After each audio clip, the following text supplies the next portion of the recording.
So, hello mga kawaiti. So, eto na po ang finished product nung ginawa kong tinapay. No bake tinapay. So, kung wala kang oven, walang problema. Kasi, meron ka lang pan, okay na yun. Diba? So, eto ang technique dun.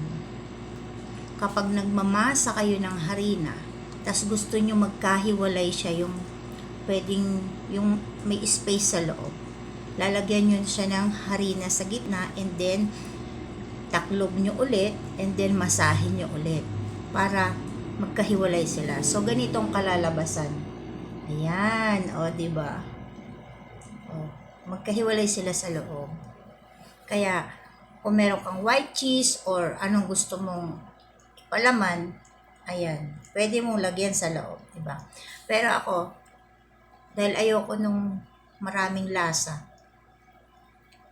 kadalasan sa Middle East, yung mga ganitong tinapay, so gusto ko lang is butter or margarine. Sarap. Subukan nyo, diba? Yung, kung meron kayong fresh from the oven, si Beblog naman is merong fresh from the pan. So, yun lang.